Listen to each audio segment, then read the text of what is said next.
Assalamualaikum warahmatullahi wabarakatuh. Apa kabar anak-anak ustazah? Semoga antum semua selalu berada dalam keadaan sehat, dimanapun berada, dan selalu berada di bawah lindungan Allah Subhanahu wa Ta'ala, serta tidak lupa untuk mengerjakan semua amalan yaumi antum, menolong orang tua, dan selalu patuh pada orang tua selama di rumah.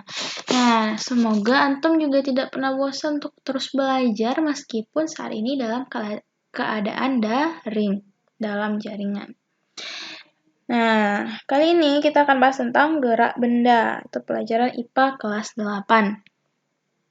Nah, dari gambar ini bisa kita lihat bahwasanya ada seorang anak yang mendorong sebuah benda dan ada lagi anak lain yang menarik benda tersebut. Nah, jadi benda ini mengalami pergerakan. Kira-kira dia akan bergerak ke arah mana? Kira-kira ke arah anak yang rambut coklat atau rambut kuning. Nah, nanti kita akan membahas tentang gerak benda seperti yang dilakukan oleh anak-anak ini. Nah, jadi KD32 menganalisis gerak lurus, pengaruh gaya terhadap gerak berdasarkan hukum Newton, dan penerapannya pada gerak benda dan gerak makhluk hidup. KD42 menyajikan hasil penyelidikan pengaruh gaya terhadap gerak benda.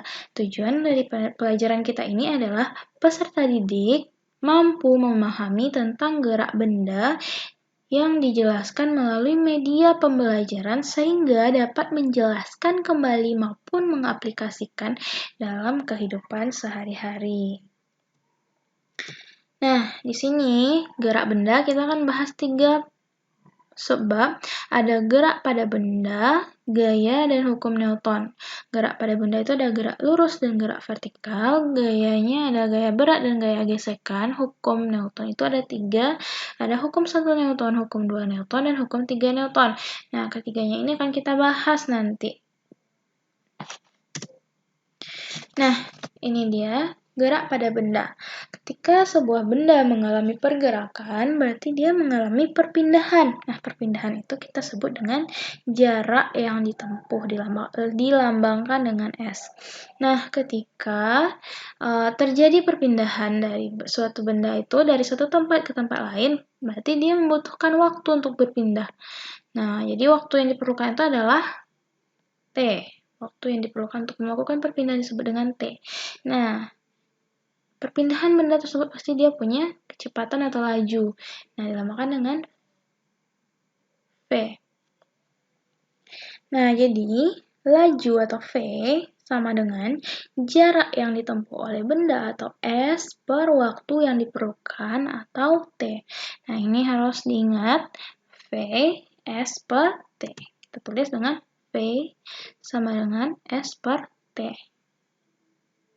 V itu laju, S itu perpindahan atau jarak, dan T itu adalah waktu yang diperlukan dari suatu benda untuk berpindah.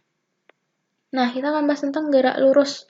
Gerak lurus itu ada 2, ada gerak lurus beraturan dan gerak lurus berubah beraturan. Nah, kita akan bahas gerak lurus beraturan atau disingkat dengan GLB. GLB artinya gerak lurusnya itu beraturan, artinya kecepatan dan kelajuan dari benda tersebut adalah tetap, berarti nilai V-nya tetap. Nah, di sini akan ada grafik VT, yaitu grafik kecepatan atau kelajuan terhadap waktu. Nah, karena kecepatan tetap, jadi kecepatannya akan membentuk garis datar terhadap T, karena kecepatannya tetap. Berarti nilai V selalu tetap di angka yang di sini. Jadi tetap terhadap T. Sehingga dari sini kita bisa cari perpindahannya. Perpindahannya adalah S sama dengan V dikali T, kecepatan dikali waktu. Nah, kemudian grafik S atau jarak terhadap waktu. Nah, di sini ada yang garis biru miring ini melambangkan kecepatan. Nah, bagaimana cara mencari kecepatan grafik S terhadap waktu? Caranya adalah V sama dengan S per T. Nah, ini rumus yang kita gunakan untuk GLB. gerak lurus beraturan. Dalam kehidupan sehari-hari ini, kita tidak selalu kecepatan itu sama, dalam arti ketika misalnya dalam waktu tertentu, sebuah kendaraan, misalnya lajunya senilai A. Kemudian, waktu yang berbeda, beberapa waktu kemudian dia akan berubah kecepatannya jadi B, tapi dia masih dalam bentuk gerak lurus. Nah, bagaimana cara mencarinya? Ini cara mencarinya adalah dengan cara V sama dengan delta S per delta T. Nah, untuk mencari kecepatan rata-rata, berarti jumlah S per jumlah T. Nah, caranya, keterangan rumusnya, V itu adalah kelajuan meter per sekon, S itu adalah jarak atau perpindahan, satuannya meter, T itu adalah waktu, satuannya sekon, V itu adalah kelajuan rata-rata, satuannya meter per sekon, dan delta S itu selisih jarak, sedangkan delta T adalah selisih waktu. Nah, kalau dia dua waktu, dua jarak pertama, jarak kedua, berarti dikurangkan S kedua dikurang S pertama. Itu juga dengan yang waktunya. Tapi kalau dia jaraknya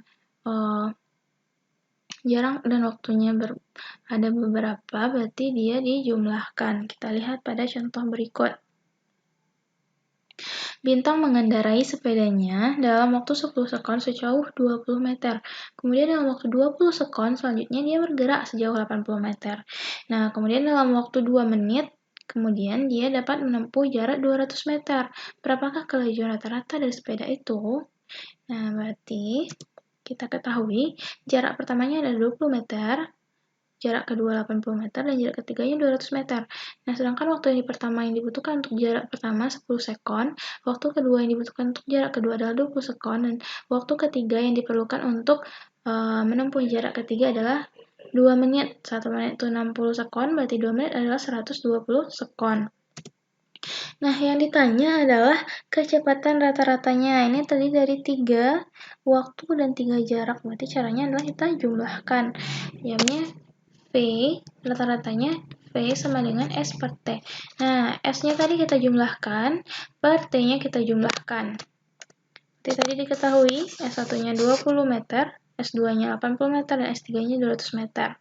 Nah, per waktunya, yang pertama waktunya 10 sekon, yang kedua 20 sekon, dan yang ketiga 120 sekon. Nah, kita jumlahkan, kemudian kita bagikan, dapat hasilnya 2 meter per sekon. Jadi, besar kecepatan atau kelajuan rata-rata sepeda bintang adalah 2 meter per sekon. Selanjutnya kita bahas tentang gerak lurus berubah beraturan atau GLBB, atau kecepatan berubah secara teratur, dipercepat atau diperlambat, atau GLBB. Gerakan lurus berubah beraturan, berarti kecepatannya berubah secara beraturan. Nah, ini grafik VT, V terhadap T. Nah, kalau tadi tuh VT saja, kalau ini ada V0-nya. Ada V0, ada VT, dan ada T. Grafik V terhadap T, kemudian di sini ada alfa. Alfa ini menunjukkan kemiringan atau percepatan dari benda tersebut. Nah, bagaimana mencari alfa? Alfa itu dicari dengan delta V per delta T. Berarti selisih V per selisih T. VT dikurang V0 per TT dikurang T0. VT ini adalah kecepatan akhir dikurang kecepatan awal, T akhir dikurang T awal. Itu rumus untuk mencari kemiringan atau percepatan. Nah, perpindahan setelah T satuan waktu dicari dengan rumus S sama dengan V0T ditambah setengah alfa T kuadrat. Ini rumusnya untuk mencari perpindahan atau S setelah T satuan waktu, berarti T-nya diketahui. Nah, ini cara mencarinya. Apabila V0, ini V0 adalah 0, berarti kecepatan awalnya tidak ada, berarti V0-nya sama dengan 0. Berarti perpindahan sama dengan S sama dengan setengah alfa T kuadrat. Kenapa bisa seperti ini? Karena tadi V0-nya sama dengan 0. Berarti kalau V0, 0 dikali T, hasilnya adalah 0. Berarti S langsung sama dengan setengah alfa T kuadrat. Jadi masuk ke jadi rumus ini. S sama dengan setengah alfa T kuadrat. Keterangan dari rumus-rumus ini, alfa itu adalah percepatan gerak satuannya meter per sekon kuadrat, delta V itu adalah perubahan kecepatan, satuannya meter per sekon, V0 itu adalah besaran kecepatan awal, satuannya meter per sekon, Vt itu besar kecepatan akhir, satuannya meter per sekon, dan delta T adalah selang waktu, satuannya sekon. Nah, selanjutnya kita masuk ke gerak vertikal. Gerak vertikal itu berarti gerakan yang ke atas atau ke bawah, percepatan atau perlambatan. Nah, jadi di sini dia mengalami percepatan atau perlambatan yang dipengaruhi oleh gaya gravitasi. Gaya gravitasi. Nanti di sini kita ubah alfanya menjadi G min G. Nah, yang kita gunakan adalah negatif G ya. Jadi dalam gerak vertikal, kita akan menggunakan 3 rumus ini. Vt sama dengan V0 dikurang Gt, Vt kuadrat sama dengan V0 kuadrat dikurang 2GH, dan H adalah V0 T dikurang setengah Gt kuadrat. Nah, apa itu Vt? Vt adalah kecepatan setelah T detik, satuannya meter per sekon, V0 adalah kecepatan awal, satuannya meter per sekon, T adalah waktu, satuannya sekon, dan G adalah gaya gravitasi, satuannya meter per sekon kuadrat. H itu adalah ketinggian, satuannya meter. Jadi, antum harus ingat, untuk 3 rumus ini harus diingat, kemudian dipahami apa itu Vt, V0, Gt, H. Nah, apa maksud dari lambang-lambang ini? Dan dihafalkan rumusnya. Kemudian, pada ketinggian maksimum, nah ketika kita melemparkan benda ke atas, ke arah langit, kemudian dia akan berbelok lagi ke bawah, dia tidak terus ke langit, tidak sampai ke langit ke-7 ya, nanti dia turun lagi ke bawah pada titik tertentu. Nah, titik tertentu ketika dia benda tersebut sampai ke titik itu, kemudian dia berbelok lagi ke bawah, itu disebut dengan ketinggian maksimum. Hanya itu ketinggian yang bisa dicapai benda tersebut, berarti itu adalah ketinggian maksimum dari benda. Nah, pada ketinggian maksimum, Vt, kecepatan pada titik tersebut sama dengan 0. Nah, ini dia, Vt-nya sama dengan 0. Nah, bagaimana caranya kita mencari waktu yang diperlukan untuk mencapai tinggi maksimum tersebut? Caranya adalah dengan memasukkannya ke rumus. Nah, Vt diketahui adalah 0. Berarti Vt sama dengan V0 dikurang Gt. 0 sama dengan V0 dikurang Gt. Berarti rumusnya menjadi T sama dengan V0 per G. Nah, itu adalah rumus untuk mencari waktu pada ketinggian maksimum dari suatu benda yang bergerak secara vertikal. Nah, itu dia rumusnya. Kemudian, tinggi maksimum dapat ditentukan dengan cara sebagai berikut. S sama dengan V0T ditambah setengah alfa T kuadrat. Ini merupakan rumus yang digunakan pada gerak lurus. Nah, sedangkan pada gerak vertikal yang kita gunakan adalah ini. H maksimum sama dengan V0 dikali V0 per G dikurang setengah G dikali V0 per G dikuadratkan. Sehingga didapatkan hasilnya adalah ketinggian maksimum sama dengan setengah V0 kuadrat per G. Nah, itu cara untuk mencari ketinggian maksimum dari suatu benda yang bergerak secara vertikal. Nah, ini dia gambaran benda yang bergerak secara vertikal. Tinggi maksimum itu adalah tinggi dari benda awal sampai dia ke titik tertinggi. Itu adalah ketinggian maksimum. Nah, kemudian kecepatan awalnya disebut dengan V0. Vt ini adalah kecepatan pada waktu tertentu. Nah, sedangkan pada tinggi maksimum, Vt-nya sama dengan 0. Nah, ada gravitasi Vt. Nah, ini dia ya. Bisa kita pahami. Nah, selanjutnya, gerak vertikal ini mempunyai 4 ketentuan pada gerak vertikal. Nah, yang pertama adalah percepatan benda pada gerak vertikal. Alfanya sama dengan min G. Alfa itu percepatan. Berarti kalau gerak vertikal kita ganti dengan gravitasi. Nilainya negatif. Kemudian benda dikatakan jatuh bebas apabila kecepatan awalnya atau V0-nya sama dengan 0. Kemudian yang ketiga, pada saat benda mencapai tinggi maksimum, besar Vt sama dengan 0. Saat benda mencapai tanah, kembali berlaku Vt sama dengan min V0. Nah, itu dia caranya atau ketentuan dalam gerak vertikal. Nah, contoh soalnya, sebuah benda dilempar vertikal ke atas dengan kecepatan awal 10 meter per sekon dengan gaya gravitasinya 10 meter per sekon kuadrat. Tentukanlah tinggi maksimum benda tersebut.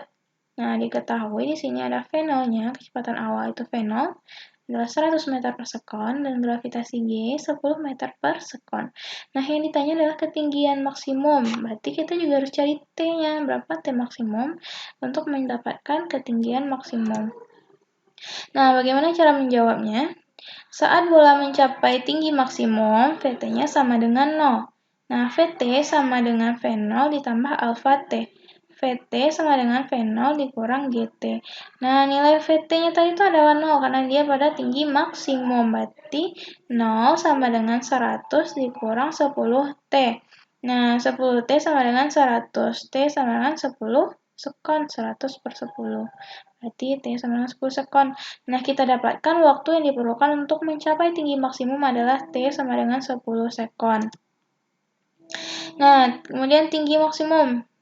Tinggi maksimum setelah kita dapatkan T untuk ketinggian maksimum, kita cari tinggi maksimumnya lagi dihitung dengan cara yang rumusnya yang langsung pakai ini. Ketinggian maksimum sama dengan V0T dikurang setengah GT kuadrat. Nah, ketinggian maksimum itu V0-nya tadi diketahui 100, T-nya 10, dikurang setengah, dikali gravitasinya 10, dan T-nya 10 dikuadratkan. Berarti ketinggian maksimum sama dengan 100 kali 10 adalah 1000, dikurang setengah, 10 dikali 10 kuadratnya adalah 1000. Nah, jadi ketinggian maksimumnya adalah 500 meter dikurang setengah dari 1000 berapa? 500 ya. Berarti 1000 dikurang 500 berarti 500 meter. Jadi ketinggian maksimum benda adalah 500 meter dari permukaan tanah. Nah, selanjutnya kita masuk ke dalam gaya. Nah, di sini kita akan bahas gaya yang berpengaruh terhadap gerak benda. Itu ada gaya berat dan gaya gesekan. Nah, di sini kita bahas dulu gaya. Gaya itu adalah tarikan atau dorongan yang memiliki arah. Nah, jadi arah ke kanan menunjukkan arah gaya, 5 Newton menunjukkan besar gaya. Nah, di sini panahnya arah ke kanan, berarti itu menunjukkan arah gayanya. Berarti arah panahnya kemana, berarti menunjukkan arah gayanya.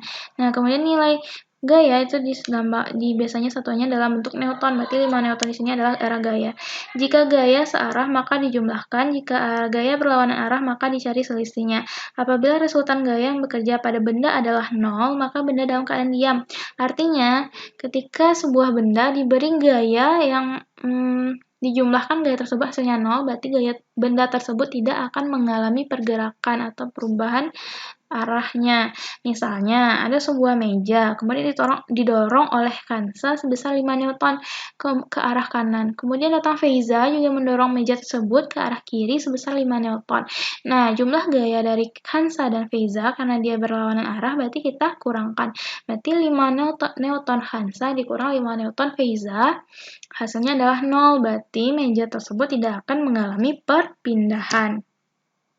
Nah, contoh soal, sebuah meja didorong oleh Aziz ke kanan dengan gaya 5 Newton dan didorong oleh Afar 8 Newton ke kiri. Jumlah kedua gaya tersebut adalah, nah, diketahui gaya pertama itu Aziz ke kanan besarnya 5 Newton, F2 Afar ke kiri besarnya 8 Newton. Yang ditanya jumlah gaya pada meja tersebut berapa Newton? Caranya, resultan gaya itu adalah gaya 1 ditambah gaya 2 tambah gaya 3 dan seterusnya. Nah, kalau gayanya berlawanan arah, kita kurangkan. Misalnya di sini kita anggap arah ke kanan itu 5 Newton. Berarti arah ke kanan itu 5 Newton positif, berarti arah ke kiri itu negatif. Berarti arah ke kiri yang Afar adalah negatif.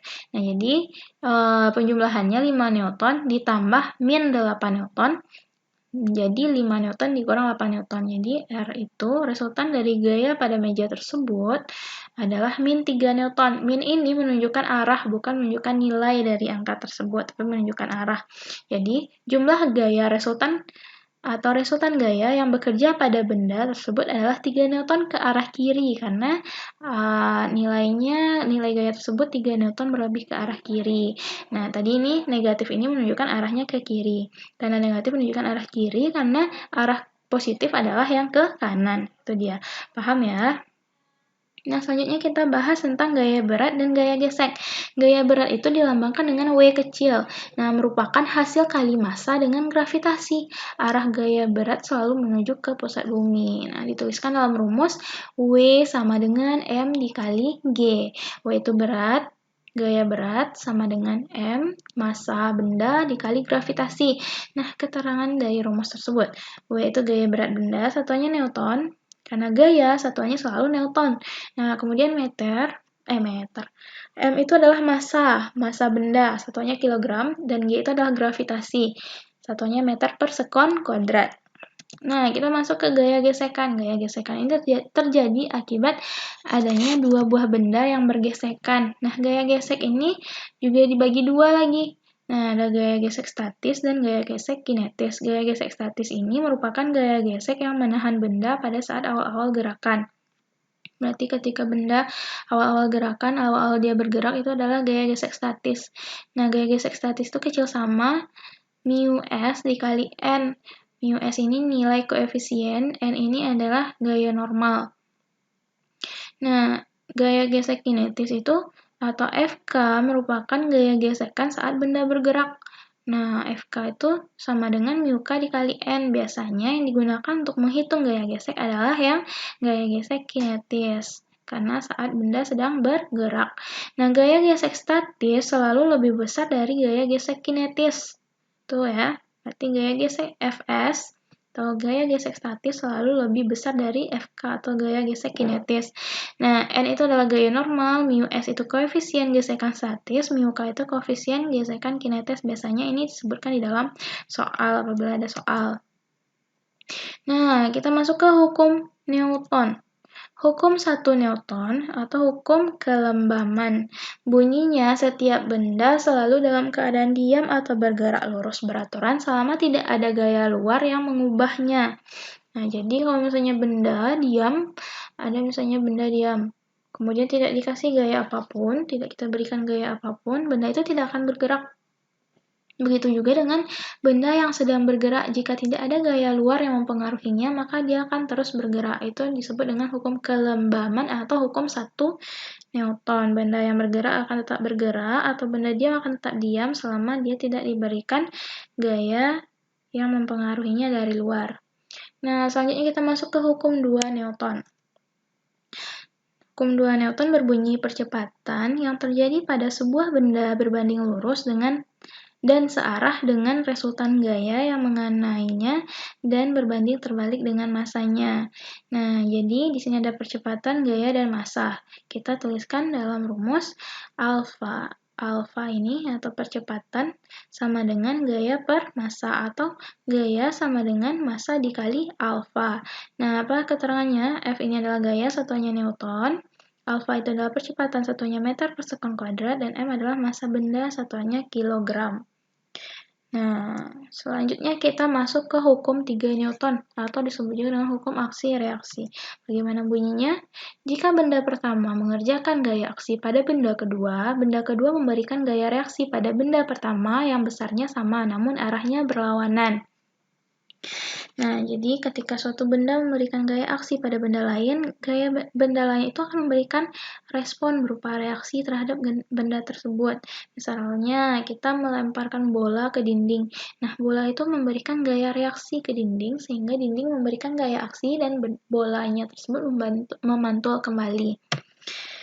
Nah, atau contoh lainnya, seseorang atlet lompat jauh, dia akan sebelum melompat dia akan menginjak tanah. Nah, ketika dia menginjak tanah tersebut berarti dia memberikan aksi pada tanah sehingga tanah akan memberikan reaksi berupa dorongan sehingga orang tersebut atau atlet tersebut bisa melompat jauh.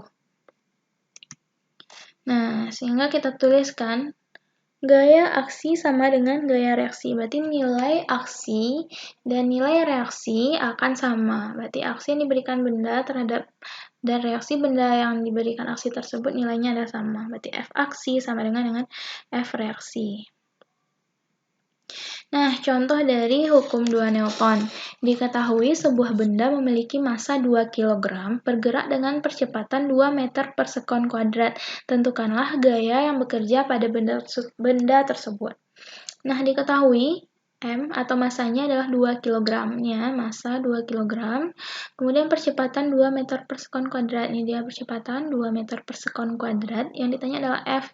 Nah, tadi rumusnya itu ada dua ya, ada dua jenis, ada dua bentuknya bisa alfa sama dengan F per M atau gaya per massa, bisa juga gaya sama dengan massa dikali percepatan. Nah, karena di sini yang ditanya adalah gaya, maka kita gunakan rumus gaya sama dengan massa kali percepatan F sama dengan M dikali alfa. Nah, diketahui nilai M tadi, nilai massa itu adalah 2 kg, kita masukkan.